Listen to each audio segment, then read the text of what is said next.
thought it was over, personally. The car shouldn't be here. The car should not be in one piece. It's not smooth, it's not like sand out there, it's rocks, it's boulders. And how the car didn't just dig and flip, I say it's nothing more than pure luck. You're only gonna get so many opportunities at that, and that fate will change if it doesn't stop.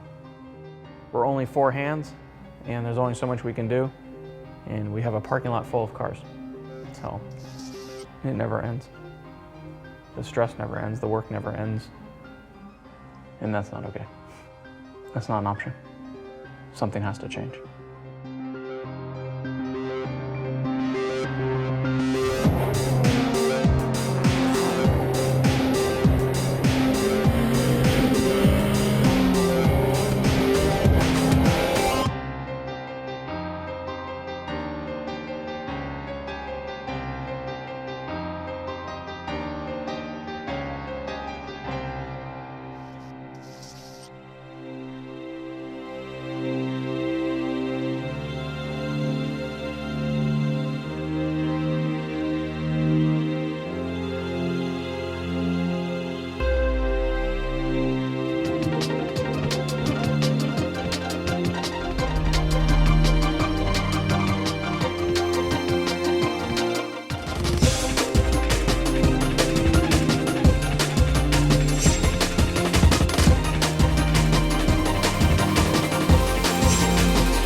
Company bleeds for this car. It's really actually frustrating. Doesn't make sense at times. Why do we do this? Thinking back to the last race, it was a gut-wrenching moment, to say the least. I don't think that accurately describes how I felt at that moment. At the speed he was carrying, the going sideways, it could have definitely tumbled on its side and just rolled. We couldn't see where the car was, what had happened. It was just a big dust cloud. And first thing that went through my head is the car flipped, for sure. I know, I tried not to think about the crashing part. You can't help but realize there's an issue. You can see the car gets very loose and tends to go off track. It's only a matter of time before it's gonna get wrecked or something. It's upon me and Adam to figure it out, and really Adam. It shouldn't be doing what it's doing. It's way too loose. So he has spent the better part of over a week just measuring the car. I'm trying to do my due diligence, I guess, and go through the motions and nail down what's going on with the suspension. Taking parts off, putting parts on, putting on stock parts, putting our custom parts on. It's a lot of work. It's a lot of time. One thing that's happening with these videos is it's really showing us and everyone else out there that we can see some of the flaws that's going on. Either we make sure it ends with ensuring that the car is 100% proper, or I think you'll see the car in a ball, for sure. Where do we start? Is it really 8:30? Maybe.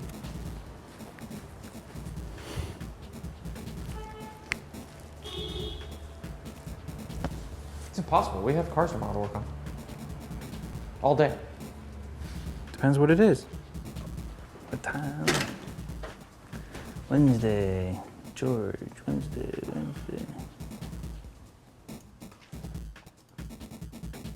Dude, there's some to do. This is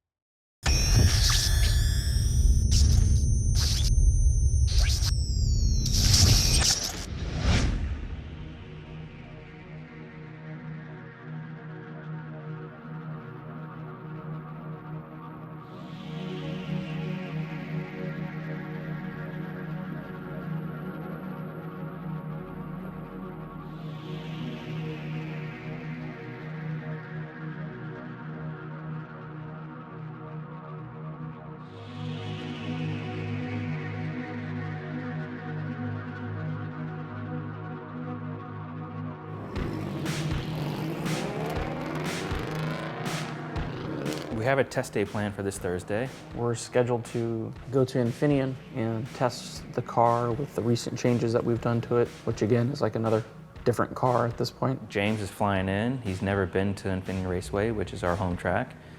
Hoping that gives him some seat time before our race in October. So we have James coming out, another test driver who's been driving for about 20 years with Subaru, so that way it's not just one specific driving style, it's multiple people who drive differently. And the car being known for going off track every event, that I really don't want it to go off Infineon. That track just, it kills cars. You go to a raceway where there's walls and it's just, there's no just driving off in the dirt. So I'm doing everything I can right now to make the car handle better, so that is less likely. It's obvious we need to do more test days, and we're doing that. And taking advantage of the fact that we have a track that's less than 10 miles or 10 minutes away from our shop.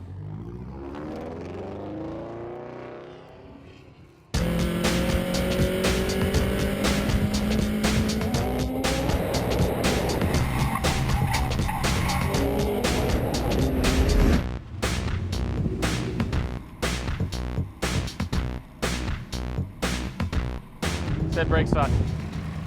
Said that it's full locking front. What's going on with the car? I don't know, but we're just playing with braking. Then probably in testing handling and whatnot, but the biggest focus is braking right now. The brake stuff sucks. There's no fixing that today.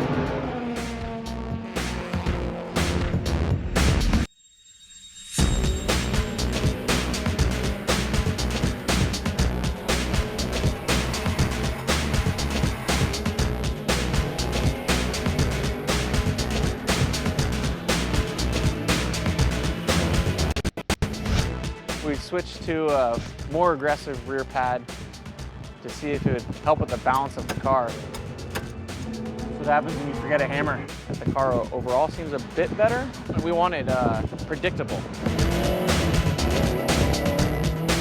Does that read understeer? I haven't heard that term this year with our car.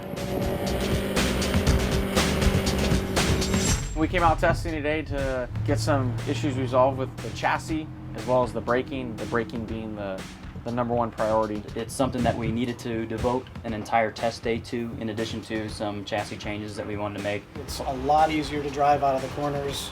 The direction that the team is going in is a lot better, and I think if we just do more of that good stuff, it'll keep going in the right direction. Adam, what needs to be done before the next race? There's always more stuff to do. Yeah, I don't think they ever end. Work in progress. And as always, I'm happy it's still in one piece and it's still running. Yeah. Where do you come up with this shit, man?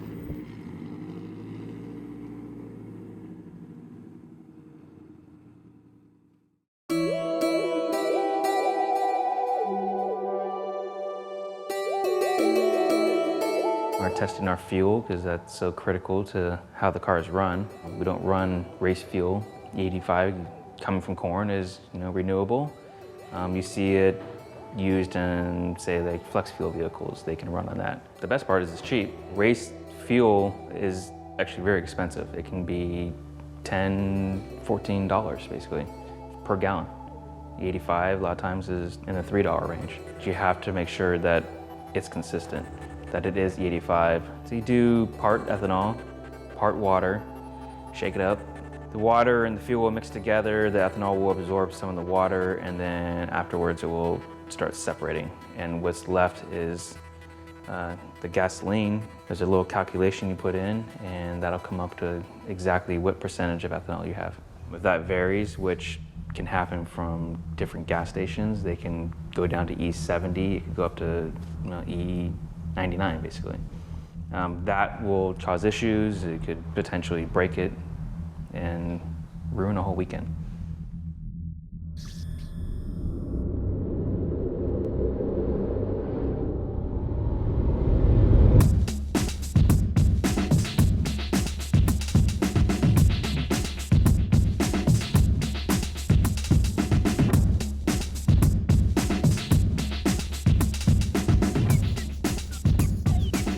BAM 10 Bay Area meet.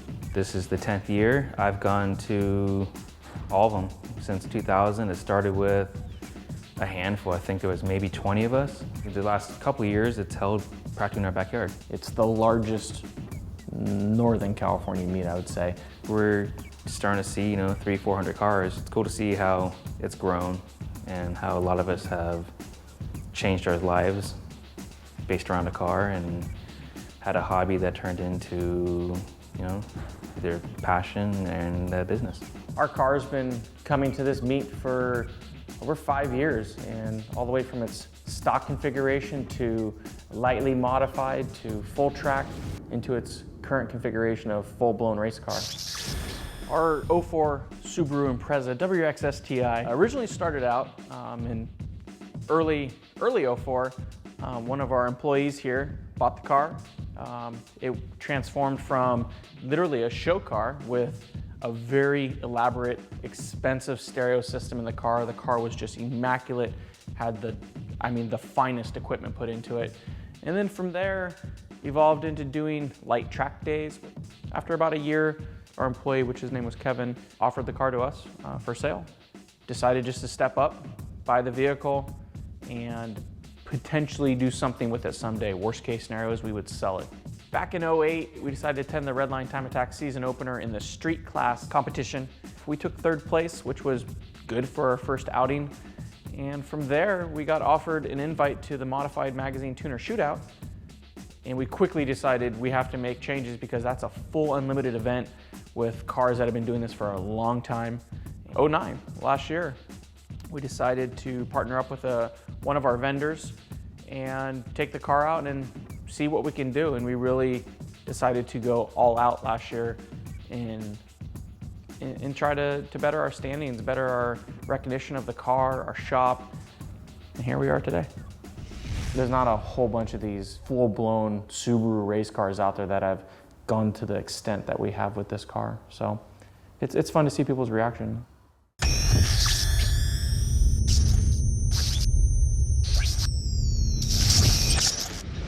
With 3.5 days left of the race.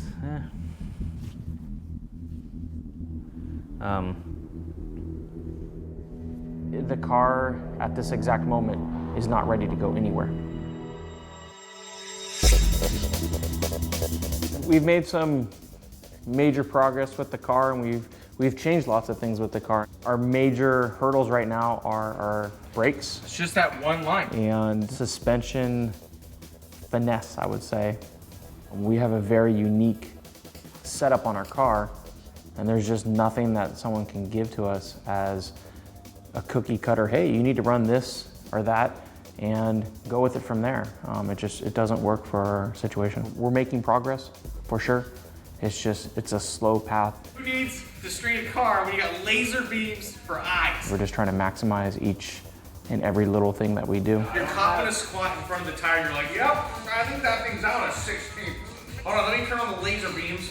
No, I think we're good. I still want to do some stuff with suspension, ride height, springs a little bit. Holding? Change some spark plugs, test the motor. It's already leaking. Going back to a dyno again, just to make sure things are working properly. And again, I may just run out of time and can just call it quits.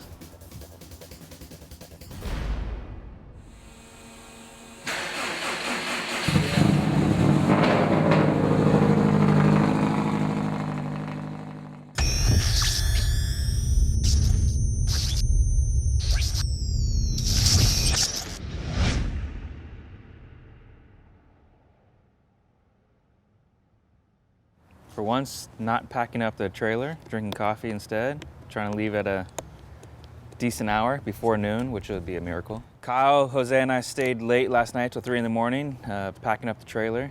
It's gonna be at least a 12 to 13 hour trip, no doubt, no two ways about it. And the best part is, we don't even have hotel reservations yet.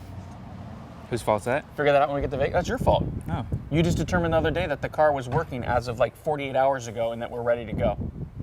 Oh, yeah, no. Yeah, you could have made reservations exactly and how it then went. canceled them. So You he had a make place he wanted to go to, but didn't do it. Yeah, well, then you should have handled it. Yeah. I wasn't about to put any money on the line until I There's knew no for money, sure. you can always cancel. Dude, shut up. And you should have done it. Should have. Are we racing today? Yeah. What day is it?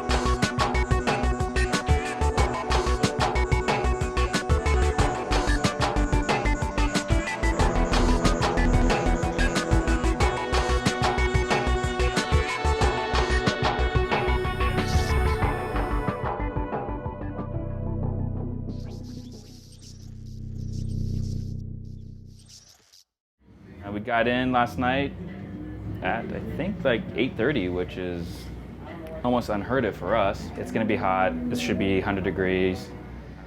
With that said, I don't expect a whole lot from this track today. What Adam and Noah have installed is this brake proportioning valve. It provides me with the ability to change the brake bias of the car while driving. So when it's all the way to the front, the majority of the pressure is to front. When you shift it to the rear, it gives more pressure to the rear brakes. So I'm able to adjust the brake bias very easily while driving by simply adjusting it one click forward or back in order to suit my preference.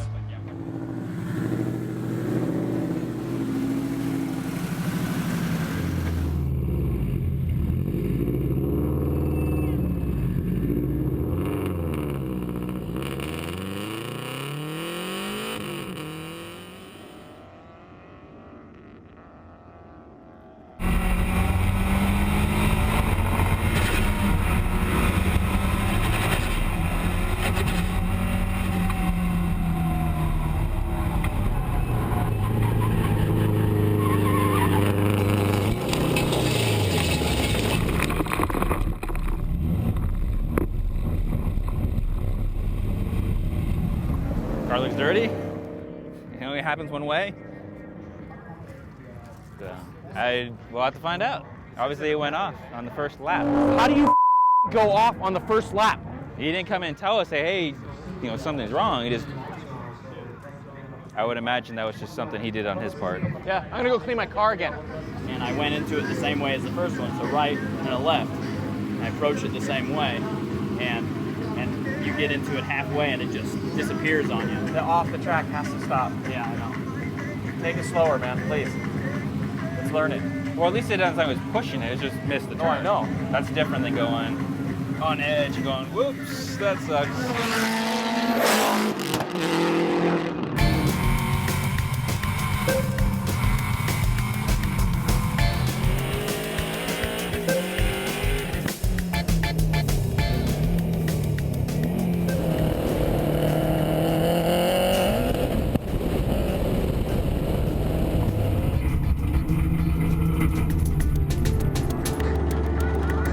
That's broken.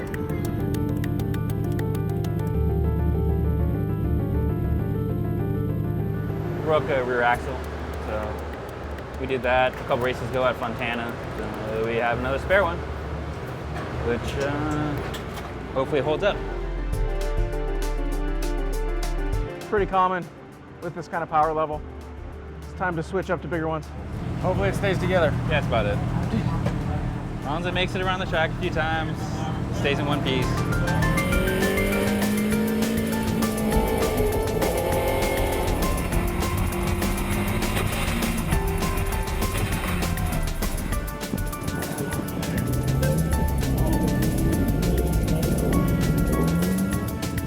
I mean, even coming out of here, it doesn't look like it's really loose or anything, huh? No, the grip is amazing. I mean, you're watching all these cars just, you're phenomenal. Did he say anything? Did he give you any feedback?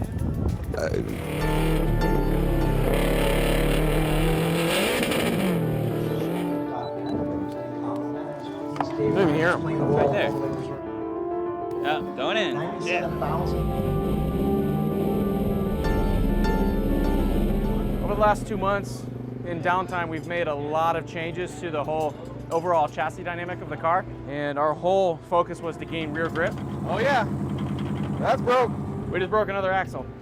We have a ton of rear grip, and it's showing by breaking 2 axles so far. Granted, they were used axles that we've rebuilt, but they're snapping the bars, so we have a lot more grip, which is exactly what we want. So it's a bad scenario, but a good scenario.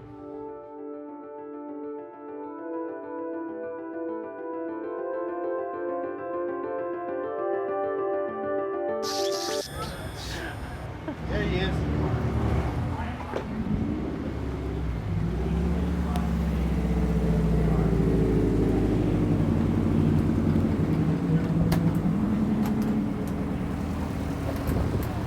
Uh-oh. That's a problem. Dude, look at it. It's still bubbling. Swelled up like a tea kettle. It just got to make it a few laps. Don't say anything. We have blown head gaskets, It's a Subaru, it happens. which isn't even from overheating or anything. It's just in a Subaru in a race environment, we found that they only last for about 2 races. We have 2 full races and 4 test days on them.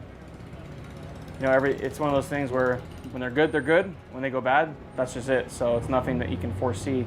You can see the coolant overflow bottle is completely full and bubbling. And the only reason that happens is because exhaust gases get into the system and push the coolant out of the motor. Now, if we let the car overheat, yes, the car will, you could have a catastrophic failure if you completely weren't paying attention.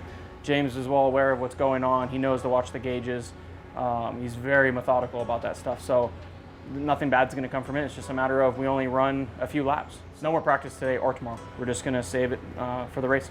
You know, 6, 7 o'clock, we'll drive back to Vegas, shower up, go have a nice dinner, hang out, get some drinks, probably more than a couple drinks, and see how the night goes.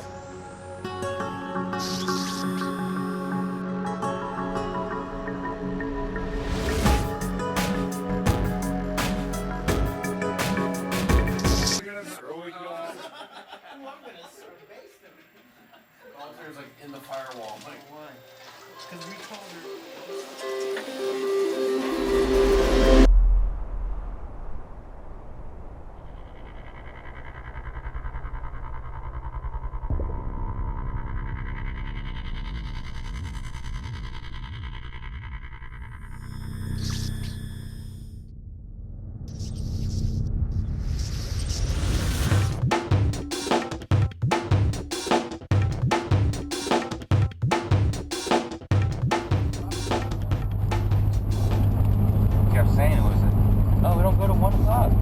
Dude, I didn't look at the schedule.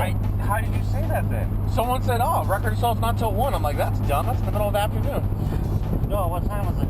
It's 9:24. Qualifying, I think, is over. Apparently, if you don't qualify, you don't get to race. Dude, by the way, Adam, we drove 11 hours to not even race.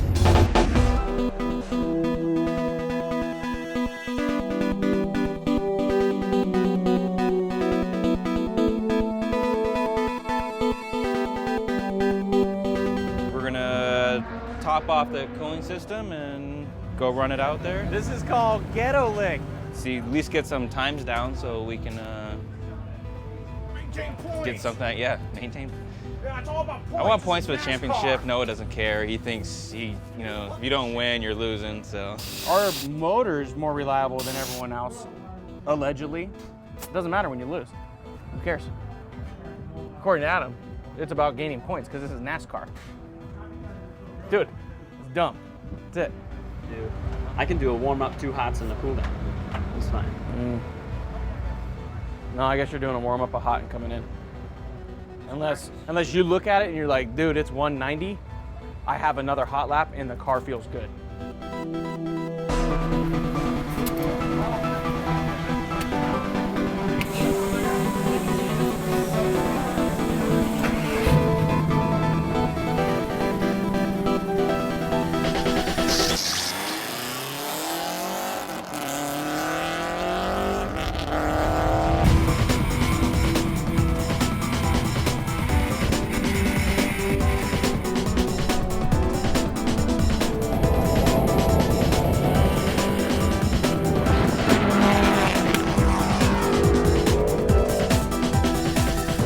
I think he got one good, solid, clean lap.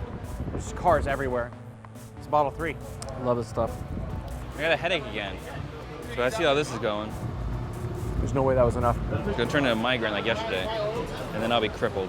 I figure it goes away after racing. Adjusting boost. Then maybe it is stress, and I didn't realize that I stress. We're gonna add more power to it, and James is gonna tuck his nuts up a little higher, and he's gonna just floor it. You're putting it back to where it was.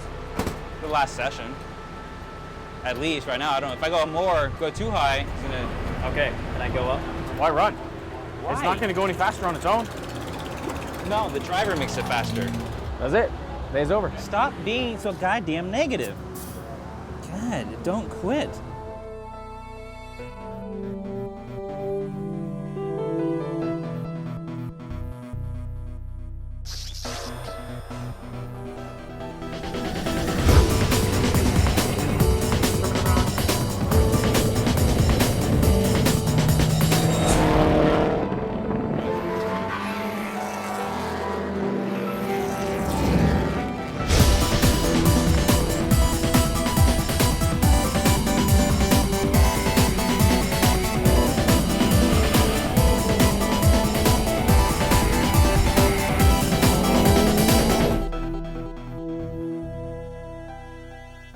didn't get to improve to go past second place, which was a pretty big gap. Sure didn't feel like he was 3 seconds a lap faster than me. Yeah. So I think we got third. The other priority for the day is to complete the super session, the wheel-to-wheel sprint race. Now, if we start the race, but we don't finish, we only get 1 point. But if we start the race and we finish all 5 laps, even if we finish in dead last, we still get something like 10, 11 points. The focus is making sure that we can complete that super session to get some extra points.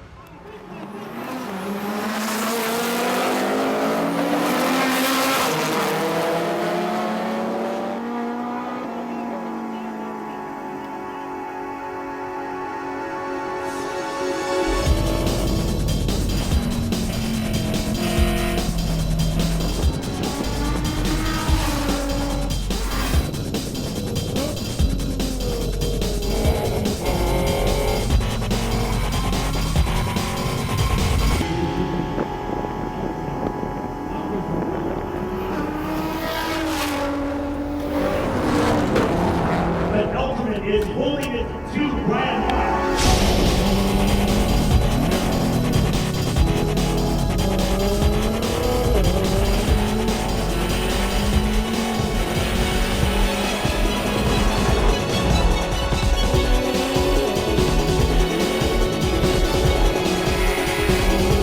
Oh, he might catch him.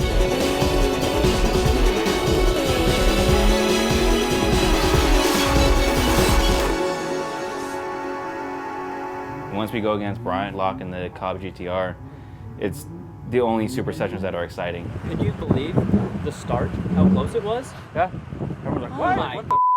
I was just waiting for him to go, like rocket Like ship. at Fontana. And we were like right next to each other. I'm like, oh my gosh! I was really impressed by the braking on the car. Clearly, we are out-braking the GTR. There was a few times where I had an opportunity to I thought you were gonna pass to him. move on. I'm sure Cobb had envisioned pulling off real quick and just taking it easy. And James being on his ass isn't going to help longevity of that car's motor. Or ours. Yeah, or ours. It's a testament to the tuning that we both share with Cobb Tuning Surgeline and Tim Bailey, that these cars can be out there and do what they do.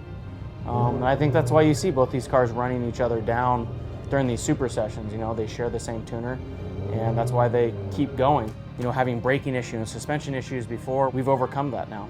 You know, before when you see the videos and the car was going all over the place, you're not going to see that in any of the videos from here on out. It's not happened, it's gone. You know, I don't want to just take second place, I want to fight for first place. And the reason that we're in a hunt for the championship right now is because we have consistently made points at every single event. If they have a slight hiccup in their program for the next 2 races, we will take the championship from them. I'm really excited about the improvements that we made over the last 2 months. Next time you'll see us at Infinity Raceway, 10 miles away from our shop, right in our backyard. One race can change everything.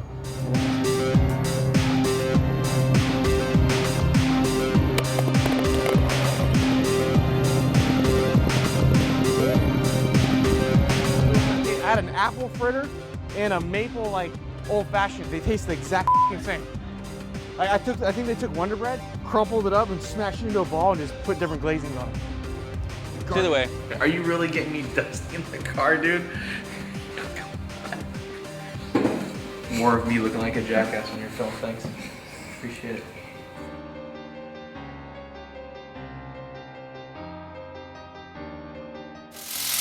That gun's got a light on it.